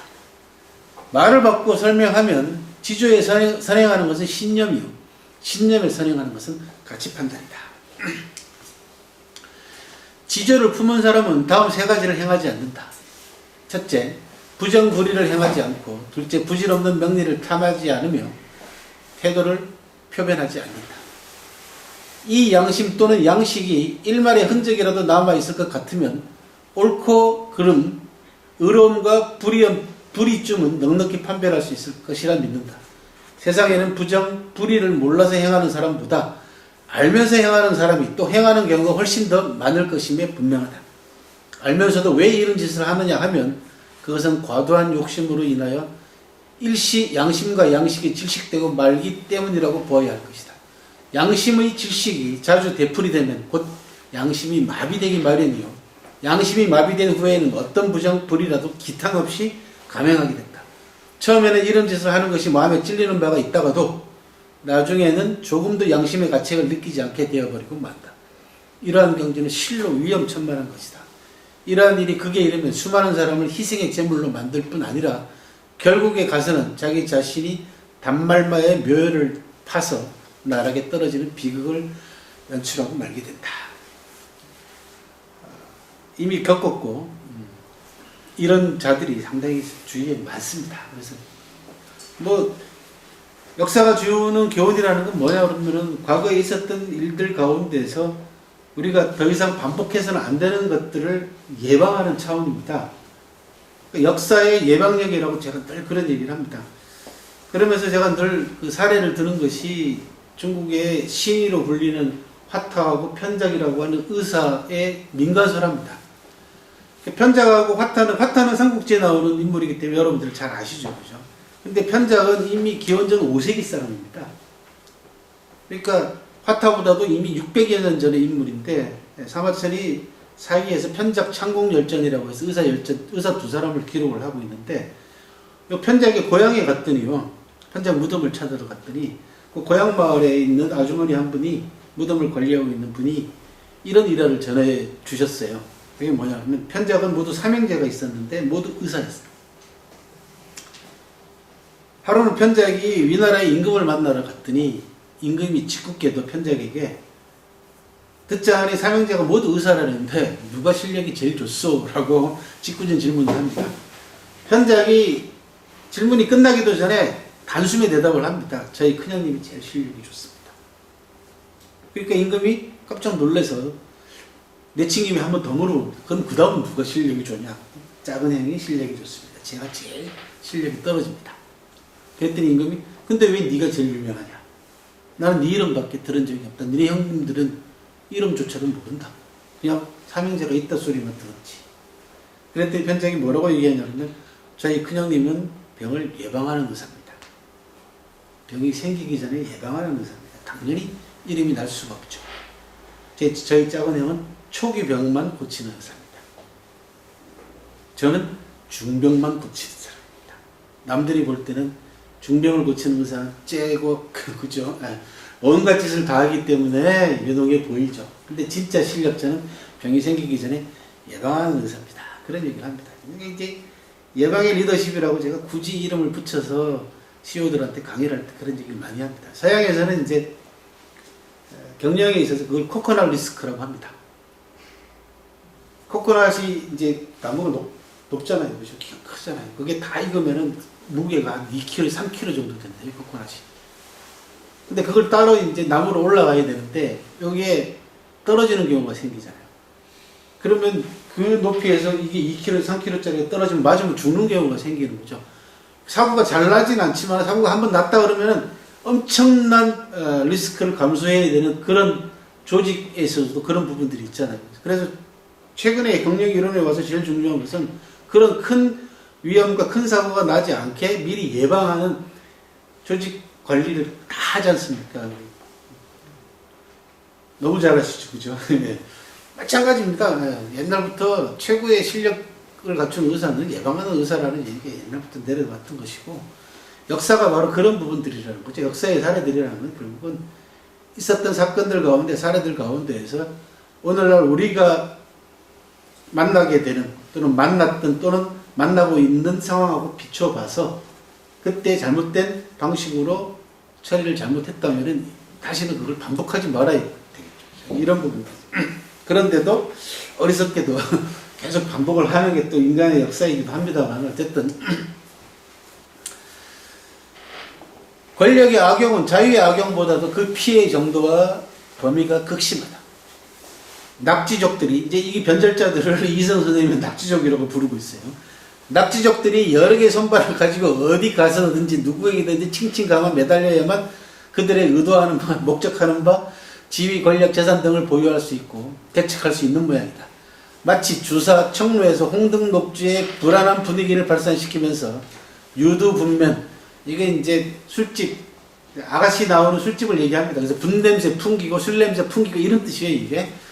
아니, 전발, 옆면의 미, 그 다음에 잘생기고 못생긴 여자들이 오늘은 김모, 내일은 이모라는 식이 아니라 이 시간에는 장지, 다음 시간에는 정지를 맞아들여 신구 교착되고 동서겸전한 웃음으로 휘말아서 오고 가고의 겨를이 없는 정조 대매출가와 같은 추태를 유감없이 발휘하고 있다. 이게 이제 순 우리말로 살짝 바꿔서 얘기해보면은 지금 이제 정치적 상황하고 똑같아요. 그걸 이성 선생님이 정조 대매출이라고 얘기를 했어요. 이것이 과연 성세인지 탁세인지 치세인지 난세인지 도무지 정신을 차릴 수가 없다. 상당한 지혜에 오른 사람들이라면 그래야지 가정교태와 아양을 부리는 낙지족들이 필사적으로 달라붙으려는 대상이 되는 인물이라면 그들의 지능도 보통 이상의 수준이 아닐 수 없는 것이므로 배꼽에 유리를 붙이고 들여다보듯이 그들의 속셈을 낱낱이 들추어낼 수가 있을 것이다. 그러나 눈 딱 감아버리고 이것을 용납하며 그것을 등용하는 것은, 그런 자들을 그대로 써먹는 것은 그들의 이용가치를 저울질하여 자기들의 포부와 경륜의 실현을 도모하는데 알맞게 써먹고 불연받지 않은 야심에서 하는 짓이라 인정하지 않을 수가 없다. 즉 낙지족들의 부정불의가 악의 소인을 다분히 내포한 것인 줄 번연히 알면서 이를 용납하여 이용한다는 것은 그 자체도 그만 못지않게 악을 배태하고 있다는 사실을 반드시 부인해야만 할 것인가. 그 근거를 찾아내기 심히 곤란을 느끼게 된다. 그놈도 나쁜 놈이기 때문에 받아들인다는 얘기입니다.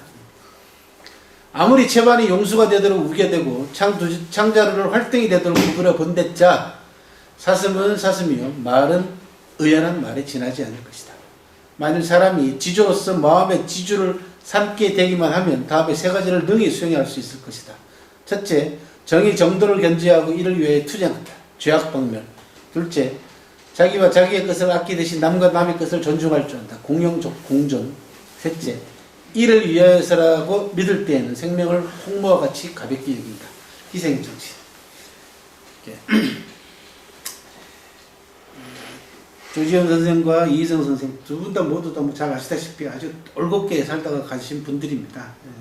충분히 저 글과 그분들의 삶 자체가 일치하기 때문에 여러분들한테 저 두 편의 글을 제 책 속에다가 인용을 해서 저의 보잘것 없는 글보다는 이 두 분의 글만 읽어도 충분히 값어치가 있을 것 같아서 책을 사셔도 아깝지 않을 겁니다. 이 두 분의 글이 있다는 것 자체만으로도. 자, 오늘 우리 김상렬 회장님 배려로 또 한결서림에서 제 새 책에 관한 북 콘서트를 제가 일방적으로 이제 여러분들한테 소개만 해드렸습니다만은 시절이 하수상해서 저도 이런 말씀 한마디 하면은 의미가 있지 않을까 싶어서 1시간 가까이 자리를 만들어 봤습니다. 혹시 뭐 궁금하신 거나 하실 말씀 있으시면 해주시면 이야기 듣고 마치도록 하겠습니다.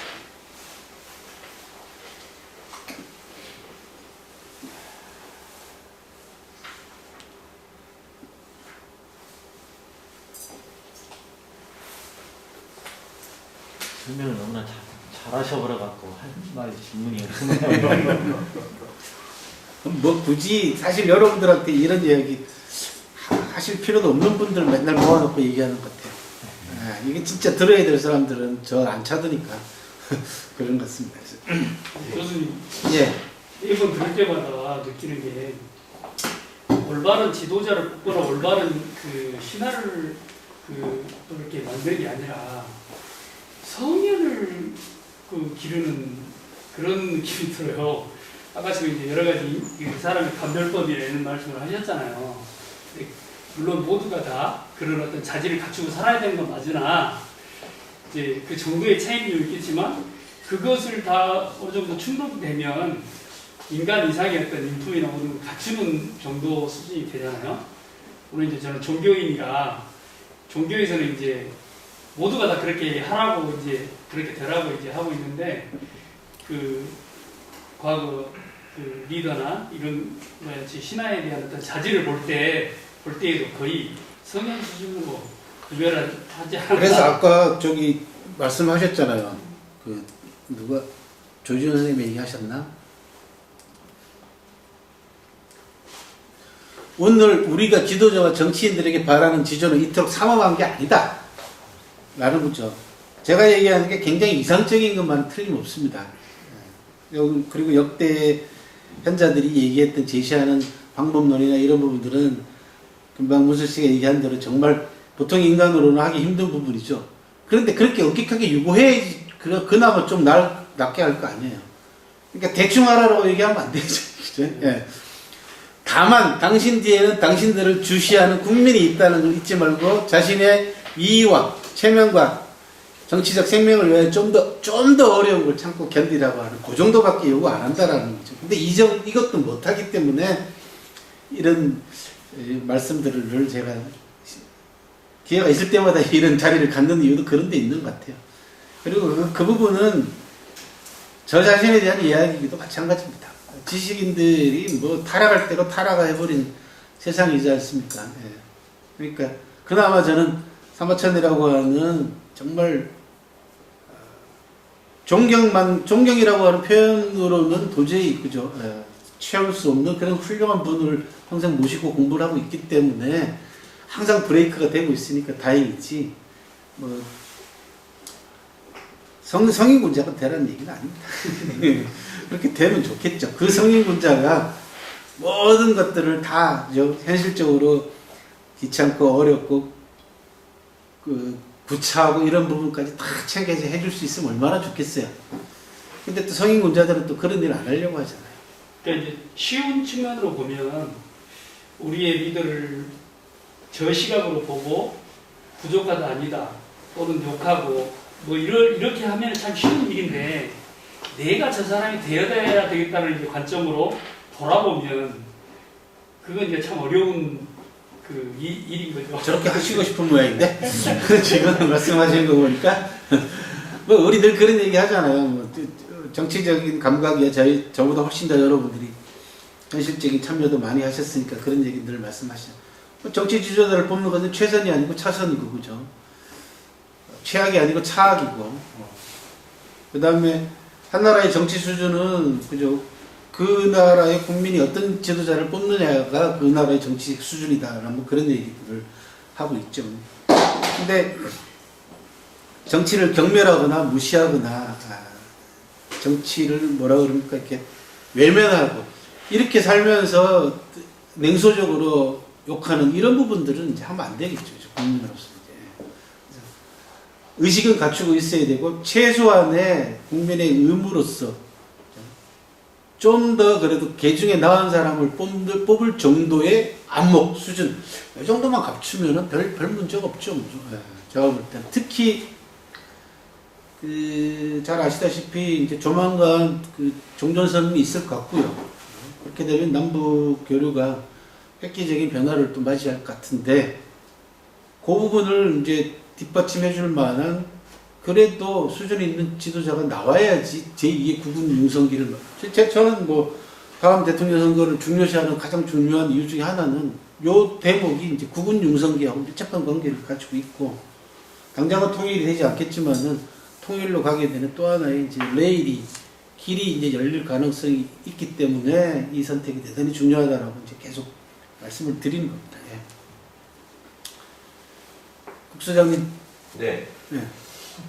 저는 이제 교수님 책 보면서 사실 이렇게 제가 공부했던 사람들하고 다른 시각의 뭐랄까요 윤리 뭐 이런 것들이 가치가 교수님 되게 다양하시잖아요. 근데 제가 이렇게 보면서 사실 중국의 역사에 나오는 분들의 이야기하고 방금 마지막에 하신 분들의 이야기에서 사실은 좀 저는 다가오는 거는 마지막 이야기들이었어요. 그래도 100년 안짝에 우리 있으신 분들. 근데 사실 저분들이 하는 말 중에서 교수님이 가장 이 얘기가 중요한 것 같다라고 하는 포인트는 있으실 것 같아요. 그러니까 제가 가깝게 들었던 마지막 주에 나왔던 그 두 분 이야기 중에 마지막에 꼭 중요한 것 같다 하고 싶으신 이야기가 있다. 두 분이 똑같이 지조라고 하는 부분을 가지고 주제를 가지고 글을 남기셨잖아요. 그죠? 근데 두 분 다 공통되게 얘기하는 건 뭐냐 그러면 지조는 교양인의 기본 갖춰야 될 기본적인 자질이라는 거죠. 민주시민은 다 교양인 우리가 상식 수준 이거 사실 굉장히 반세기 전의 글들이라서 한자 글도 많고 해서 근데 운율은 참 좋잖아요. 읽기는 정말 좋아요. 저게 뜻만 팍팍팍 들어오면은 입에 착착착 붙는 거예요. 정말로 기가 막힌 문장들인데 요지는 그거 하나입니다. 정치 지도자로 갖춰야 될 자질과 그 정치 지도자를 선택하는 시민이 갖춰야 될 자질이라는 게 다르지 않다라는 거예요. 그게 교양인으로서 갖춰야 될 자질이고 우리가 흔히 얘기하는 상식이다. 근데 이 상식이 지금 오염되고 타락됐기 때문에 문제죠. 아무나 막 써먹으니까 상식도 없는 놈이 상식이라고 맨날 공정과 상식 이러니까 국민들이 그 상식을 아주 우습게 보는 거죠. 별거 아닙니다. 실제로 뭐 지켜야 될 거 지키고 그죠. 남한테 해코지 하지 않는 것이고 또 가능하면 주위 사람하고 나누면 더 좋은 것이고 여기 이 법이 뭐가 필요 있어? 아무것도 필요 없잖아요. 이 정도만 되면 그죠. 근데 뭐 잘 아시다시피 인간이 가지고 있는 가장 큰 인성의 약점 가운데 하나가 이제 이기심과 탐욕 이런 부분들이 이제 정치 체제하고 정치가들하고 맞물려서 그것들을 이용하고 그렇게 해서 누군가를 더 잘 살게 만들어주고 누구는 착취하고 하는 그런 일들이 생겨나면서 불공정, 불평등, 차별 이런 문제들이 생겨나면서 이제 사회가 혼탁스러워지면서 생겨난 현상들이잖아요. 상식을 회복하는 겁니다. 다른 건 없고. 없죠. 이렇게 평범한 겁니다. 주위에 있는 사람들을 저는 설득할 때도 다른 건 고상하게 제가 뭐 어려운 얘기, 상하천 사기 얘기할 필요 없죠. 그죠? 옳고 그른 게 뭐고 시비가 뭔가는 뭐 가려주면 되는 부분이지 뭘 그렇게 길게 어렵게 얘기하겠어요. 그죠? 근데 그거를 지금 우리 사회가 제일 큰 문제가 뭐냐면 안 받아들이는 거예요. 잘못하고 지적해주고 하면은 따지고 하면은 인정 안 하려고 하는 이 이제 자세가 가장 큰 문제라는 거죠. 이 부분은 이제 교육하고도 밀접한 관계를 가지고 있잖아요. 그죠? 이제는 뭐 애들이 경쟁 상대를 넘어가서 사회에 나가면 서로 적대시하는 관계로까지 가는 것들. 이거는 이제 어릴 때부터 학교 교육이나 가정 교육을 통해서 그래서 다시 상식으로 돌아가서 정말 인간다움을 회복하는 그런 시점. 근데 그러기 위해서는 두 가지 방법이죠. 하나는 위로부터의 정치나 정책이 잘 돼가지고 그러니까 관중이 얘기했던 먹고 입는 것이 넉넉해야지 예의와 염치를 한다. 이런 단계로 가는 것과 밑으로부터의 교육이 같이 이제 어느 선에서 맞아떨어지게 되면은 정말 좋은 세상이 되는 거죠. 그게 이제 육아에서 얘기하는 가장 이상적인 세상인 대동세상입니다. 이게. 그 단계는 저는 뭐 충분히 갈 수 있다고 생각합니다. 비관적으로 질문하는 분들이 있을 때마다 제가 뭐라고 얘기하냐면 포기하시겠습니까? 그렇게 저는 포기 못합니다. 그런 거죠. 교수님 저도 예. 저는 이제 교수님 그 콘서트는 처음 참여해봤는데요. 상당히 좀 위로가 되고 상당히 좀 좋았습니다. 다 사람마다 처해진 상황은 틀리는데 좀 감정이입을 좀 많이 해서 공부받고 또 마지막에 그 지조라는 부분이 상당히 좀 타협하고 싶고 포기하고 싶은 순간이 많았는데 그런 부분을 옛날 선생님들부터 어떻게 고민하고 지켜왔는지를 좀 잘 설명해 주신 것 같아서 힘이 되고 위로가 됐던 시간이었다고 전해주고 싶습니다. 감사합니다. 감사합니다. 예. 네, 저도 이렇게 하나 질문을 드리겠습니다. 저는 좀 현실적인 질문인데요.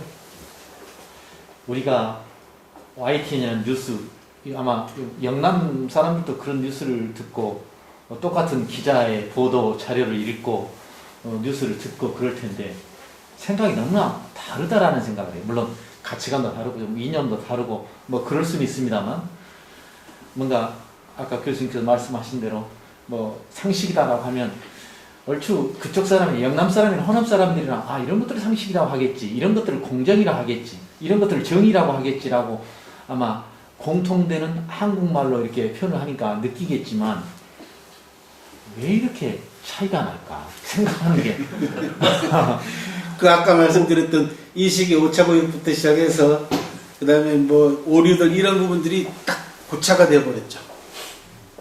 나는 마치 그 사람들이 이 대한민국 사람들이 아니라 우리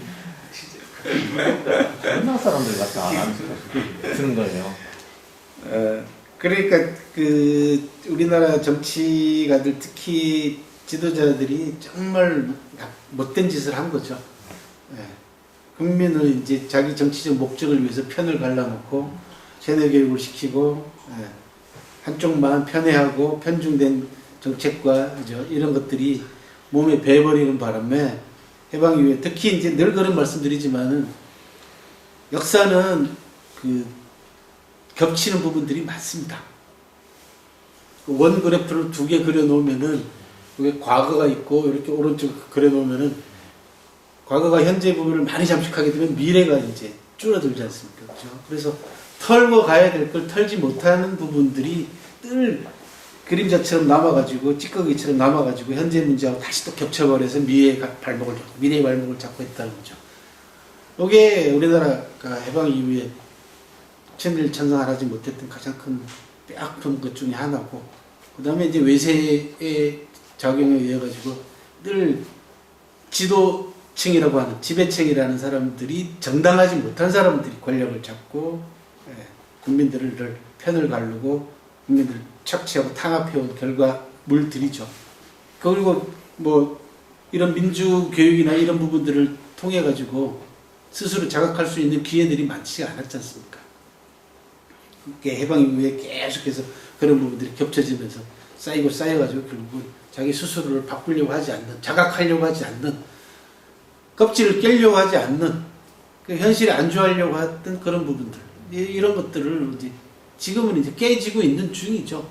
그러니까 나이가 들고 자기 스스로 자가 발전이 되지 않은 사람들이나 계층들은 깨는 것 자체를 두려워하죠. 네. 무서워합니다. 제가 제일 이제 그 가슴 아픈 게 뭐냐 그러면 제 세대를 60대들 초중반 그 다음에 그 밑에 조금 한두 살 아래 그러니까 60대들 전반을 놓고 다 봤을 때는 60대들은 박정희나 박근혜나 그와 관계된 사람들을 찍으면 저는 안 된다고 생각하는 사람입니다. 왜냐하면 청소년 시절을 정말로 처참하게 학교 생활을 보냈단 말이죠. 그런데도 저하고는 전혀 생각이 다르더라는 얘기입니다. 저보다 훨씬 많은 사람의 숫자들이 그건 뭐냐면 새내기입니다. 교육이 그만큼 무섭다라는 거죠. 저처럼 그 세뇌 교육에 교육을 받고도 그게 뭔가 문제가 있다라고 문제의식을 가지고 탁 깨버리고 새로운 깨달음을 얻는 사람은 얼마 되지 않더라라는 것에서 나이가 들면서 깨달았어요. 설마 나하고 같이 공부한 애들이 맨날 두들겨 맞고 그죠? 예. 찍을까 생각했는데 더 많이 찍으니까 이게 무섭더라는 거죠. 이게 교육이 그만큼 무섭습니다. 그래서 자발적인 시민의 의식에 대한 교육 문제 이런 부분들은 이제는 여러분들 스스로들이 개개인들이 다 한 사람이 곧 뭐 요즘 어디 선거운동 캐치플레이처럼 뭐 내가 언론이다 이런 것처럼 이제는 그런 세상이 돼가고 있는 거니까 바뀔 거라고 봅니다. 지금 바뀌고 있는 중이고 근데 그 조짐들은 뭐 이미 지난번 선거 때부터 계속 나타나고 있는 것이고 그래서 저는 약간적으로 보고 있다라고 계속 그런 말씀을 드리는 이유도 이제 거기 있습니다. 시민들 깨어있는 시민들의 의식을 믿습니다. 그리고 많은 사람들이 자기 이야기를 자기 생각을 적극적으로 현재 표출하고 있지 않을 뿐이지 지켜보고 있는 거죠. 저는 이제 그 눈에 주목하라는 겁니다. 그러니까 진영 논리에 따라 가지고 뭐 진영 논리도 뭐 늘 우리가 문제이긴 합니다만은 소위 진보 보수는 딱 갈라졌고 정치 고관여층들은 자기 의사를 딱딱딱 밝혔기 때문에 여기 이미 나눠졌습니다. 되게 한 60, 70%는 나눠졌잖아요. 그죠? 나머지 20, 30% 여기가 지금 현재 아주 뭐라 그럽니까? 날카로운 눈으로 양쪽을 지켜보고 있죠. 그죠? 이 층에 대해서 선거운동하는 사람부터 시작해가지고 이 각 진영에 있는 사람들이 얼마나 정상적으로 올바른 방법으로 그리고 실력으로 어프로치 하느냐에 따라 접근하느냐에 따라 가지고 갈라지는 거죠. 그리고 그 갈라지는 결과에 대해서 낙관하는 가장 큰 이유 중에 하나는 아까 말씀드린 대로 지난번 선거부터 시작해가지고 계층의 변화부터 시작해서 인식의 변화, 그 다음에 SNS의 변화, 그 다음에 집단지성 시대의 정보의 흐름의 변화, 그 다음에 빅데이터들이 보여주는 흐름 이런 부분들을 종합적으로 분석을 해봤을 때 55% 이상은 받는다라는 게 이제 제 예상입니다. 어느 쪽이 됐든 간에 55% 이상 안 되더라도 좋은 선택만 이루어지면 술은 제가 내야죠. 그죠?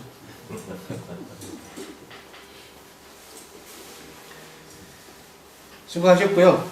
다음에 또 내년 되면 또 제 책이 또 나오니까 이 코로나가 저로 하여금 1년에 원고지로 만 장씩 글을 쓰거나 번역하게 만들어서 예, 말씀하세요. 네, 저는 이렇게 얘기하신 거 보면서 저는 제가 생각하기에 사회생활을 하면서 아청꾼이다, 보살꾼이다 그런 내용을 쭉 아까 그 설명하셨는데 왠지 저 약간 거기에 그런 진짜 한 50%는 저도 그러지 않을까라는 생각이 좀 들었었어요. 조금 솔직히 반성하는 시간이 가졌었고 근데 왜냐면 이제 회사 생활을 하다 보면은 저희 이제 예를 들면 보고를 하더라도 상사분의 생각을 읽고 그 상사분의 생각에 맞춰서 보고를 쓰고 왜냐하면 어쨌든 그 최종적인 업무는 상사분의 뜻에 따라서 가야 되기 때문에 그런 어떤 트레이닝이라기보다는 그런 것들이 이제 익숙해져 문화죠. 예. 예. 그리고 또 그런 게 또 조직 문화이고 그런 상태에서 이제 또 밑에 있는 직원들의 생각을 잘 읽어서 같이 그거를 같이 모아가지고 끌고 갈 수 있게 저희 그 조직의 뜻에 맞게 끌고 갈 수 있게 하는 게 중간 관리자의 입장이거든요. 근데 오사콘에 다 그걸 보니까 근데 이제 한편으로는 그러면서도 어떤 그런 지조를 가질 수 있는, 그러니까 제 자신을 돌아볼 수 있는 어떤 말을 한마디 좀 해주신다면. 전략과 전술을 가지셔야 됩니다. 아, 예. 그러니까 우리가 한때 어렸을 때는 선거 때마다 팡팡 깨질 때 있었잖아요. 그죠? 예. 그 캐치플레이즈만 가지고 이념과 이상만 가지고 늘 우리가 옳은데 왜 질까 맨날 그랬잖아요. 이게 전략과 전술이 없어서 그렇습니다. 그리고 때로는 뻔뻔해지셔도 됩니다. 예. 저는 그렇게 생각합니다. 맨날 진보 쪽에는 도덕성을 잣대를 아주 엄격하게 들이고 여기 옛날에 제가 놀랬던 게 뭐냐 그러면 그 커피 마신다고 뭐라고 그래요? 진보 쪽 인사 유명한 인사가 취미가 커피 마신다고 해서 그거 가지고 뭐 이게 동물이라고. 예. 이거 말도 안 그런 거에 대해서는 확실하게 그러니까 자기 개인의 주관과 자기 프라이버시, 그다음에 개인기 이런 부분들은 양보하시면 안 됩니다. 예, 그런 건 양보하면 안 됩니다. 희생해서는 안 된다고 보는 것이고 그런 것들을 지키기 위해서는 끊임없는 자기 공부와 전략과 전술이죠. 예. 그리고 밑에 있는 사람 동료들과의 관계의 문제를 좀 더 다른 차원의 방향으로 끌고 갈 수 있는 방법을 강구를 하셔야 되는 거죠. 술 먹고 뭐 화투하기 형님 동생 막 하고 뭐 이게 아니라 개발할 수 있는. 요즘 저는 이제 개인기를 굉장히 중요시합니다. 우리나라 축구를 예를 들어 보면 한때 우리나라 축구들은 전부 다 조직력 맨날 그러고 살았잖아요. 예, 조직력 하면 그 반짝 성공도 했었죠. 근데 현대 축구는 어떻게 됩니까? 개인기가 없으면 조직이라는 게 존재하지 않습니다. 전략과 전술이 맥히려면 개개인이 개인기를 가지고 있어야만이 감독이 전략과 전술이 맥히잖아요. 개인기가 대단히 중요합니다. 개인의 자질 자체가. 그래야지 리더가 조직원을 끌고 나가는 데 있어서도 편하고, 그러면 리더는 훨씬 더 편합니다. 왜? 뛰어난 밑에 있는 인재들을 많이 거느리고 있으니까 그 인재들이 능력을 발휘할 수 있는 마당만 탁탁탁 깔아주면은 훨씬 더 좋은 효과를 낼 수가 있거든요. 그래서 자기 개발이 굉장히 중요합니다. 그리고 요즘은 이제 옛날처럼 어디 학교를 굳이 다니거나 야간 대학원을 다니거나 할 필요도 없는 세상이 됐지 않습니까? 지식이 완전히 해방된 시대 아닙니까? 지식의 시대는 끝났습니다, 이제. 감사합니다. 예. 다음에 뭐 이런 기회 있으면 좋겠습니다. 그리고 뭐 굳이 자기 지식 갖지 마십시오. 다 그렇게 사는데 그 대신 내 스스로가 자기를 어떤 방식으로 내가 단련시키고 또 이 테크닉이죠, 이 기술을 어떤 방식으로 세련되게 만들 것인가는 좀 고민하실 필요가 있죠. 그걸 참 말씀드리는데 전략과 전술로 표현했을 뿐입니다. 예. 교수님이 예. 신부님도 아닌데 막 고해성사. 아니 저기 죄송한데요. 예. 가기 전에 사실 갈라고? 아니요. 저기 뭐 혹시 끝날까 봐요. 제가 아까 여쭤본 게 지조하고 상식 말씀하셨잖아요. 저 바로 물어보려고 했는데 몇 번 튀어나오셔가지고 말을 못 하겠었는데 저쪽 요즘 대표가 패싱을 많이 했잖아요. 입당할 때도 그랬고 어디 갈 때도 그랬고. 근데 그게 그쪽 대표 입장에서는 서운하겠다라는 생각을 사실 많이 못 했거든요. 근데 저는 이제 청년 관련된 일을 하잖아요. 이주석이 눈에는 눈, 이에는 이 전법으로 가고 있잖아요. 부산에 예를 들어 지금 현재 당 후보의 실세인 의원 사무실에 무단으로 간다든지, 또 순천 왔을 때도 깜짝 놀랐거든요. 순천이 결국 가장 힘들 때 당대표 맡았던 사람이 순천 의원이었잖아요. 그 얘기가 나오더라고요. 또 제주도 나타났잖아요. 그러니까 사실 대선 후보가 본인한테 했던 것보다 더 아까 말씀하신 복수를 정말 치졸하게 정말 다니면서 하고 있잖아요. 근데 저는 나이 든 그 사람과 젊은 그 사람이 똑같은 행동을 둘이 하는 게 그들의 생각에는 상식이구나. 근데 저도 다른 사람한테 그렇게 보일 수 있겠다는 생각도 했거든요. 그러니까 나는 상식인데 저 사람은 상식이 아닐 수도 있는 행동들을 행동하는 그 사람들처럼 나도 실수할 수 있는데 어떻게 보세요? 그러니까 이해 안 가는 상식의 행동. 아니 그 상식이 있는 동네에 가서 노세요.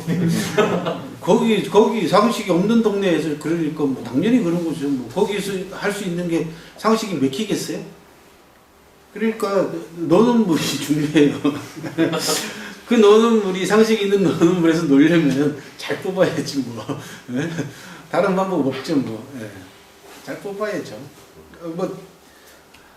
전에도 그런 말씀, 몇 년 전부터 그런 말씀 드렸습니다만은, 다음 대선을 계기로 해서 저쪽 당은 TK당으로 전락할 가능성이 크다.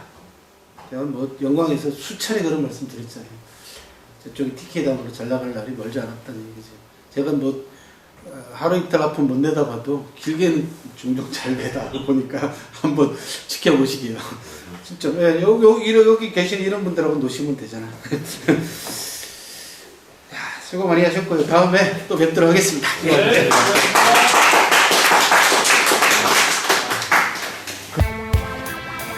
제가 부서장님과 공개팀과 제가 상담소에 오늘 절반을 위로 들어갑니다.